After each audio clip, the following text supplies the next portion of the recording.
Les gars, je vous fais cette story qui va être un petit peu longue, mais pour répondre au live de Papacito d'hier, vous avez été plusieurs à me demander en message mon avis sur le sujet.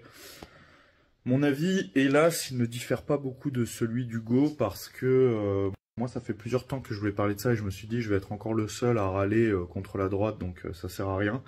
Mais il a raison, il a raison, il y a un énorme mépris de la part des médias de droite comme Valeurs Actuelles, Livre Noir, etc. Envers nous pour plusieurs raisons.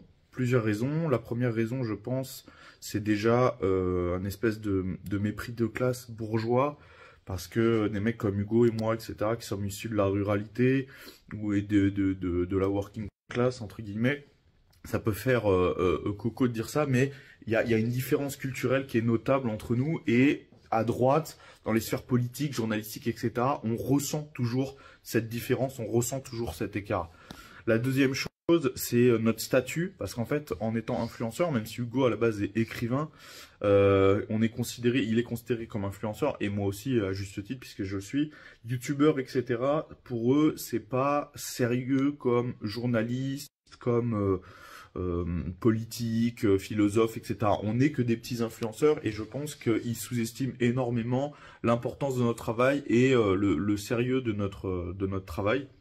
Alors moi, je remets pas du tout en cause leur travail, au contraire, le travail de Valeurs Actuelles, le travail de Livre Noir, le travail de ce genre de médias est très important, et je pense que c'est, même si évidemment je suis pas d'accord avec toute la ligne et avec tout ce qu'ils font, il y a beaucoup de choses qu'ils font qui est très très bien, et on a su les aider, comme a dit Hugo, quand il y avait besoin. Moi j'ai démarré ma chaîne en même temps que celle de VA+, les interviews que j'ai fait dessus ont fait énormément de vues.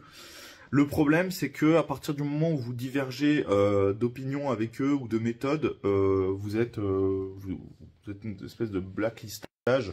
C'est fini pour vous. Moi, par exemple, sur le sujet de l'expatriation, on a des divergences. À partir de ce moment-là, c'était fini. Hein. Vous me verrez plus jamais sur Valeurs Actuelles. Ils ne répondent plus à mes messages. Il y a eu l'histoire de Barcelone.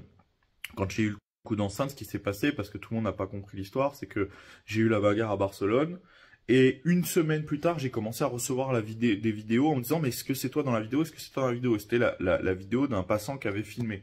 Qu'est-ce que j'ai fait? Je me suis dit « Il faut que je prenne le pas et que j'en parle à travers un média pour que les gens comprennent ce qui s'est passé. » Donc j'ai proposé à Valeurs Actuelles, à qui j'ai envoyé la vidéo en disant « Voilà, est-ce que ça vous intéresse d'en parler? Je sais que ça va faire le buzz et moi, ça me permet de m'expliquer. » Pas de réponse. Ils m'ont demandé « Tu as la vidéo ?»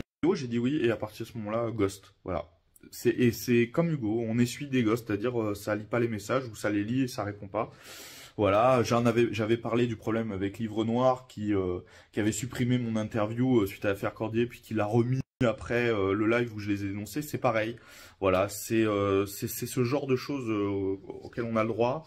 C'est des top 10 des punchlines de Papacito sans lui demander l'autorisation. Enfin, voilà, sans lui donner lui demander l'autorisation d'utiliser les images, c'est ce genre de choses, c'est-à-dire que voilà, on mérite pas le respect qui porterait à des journalistes, à des politiques, etc. Parce qu'on est des petits amuseurs, des petits influenceurs de la campagne, vous voyez, on n'est pas très important. Et bah voilà, c'est vraiment dommage, ça saoule, parce que nous, on a été là pour les aider quand il fallait. On était là pour faire des vues. Papacito leur a fait des vidéos qui ont fait énormément de vues. Et je pense que c'était important que le public le sache. Il y a une vraie fracture entre nous et eux. Et c'est dommage parce que nous, on aurait aimé continuer à travailler main dans la main avec ce genre de médias. Je mets pas TVL dans la boucle parce que TV Liberté a toujours été très très sympa avec moi. Ils répondent aux messages. Quand il y a besoin d'entretien, ils le font. Enfin, vraiment, j'ai rien à leur reprocher.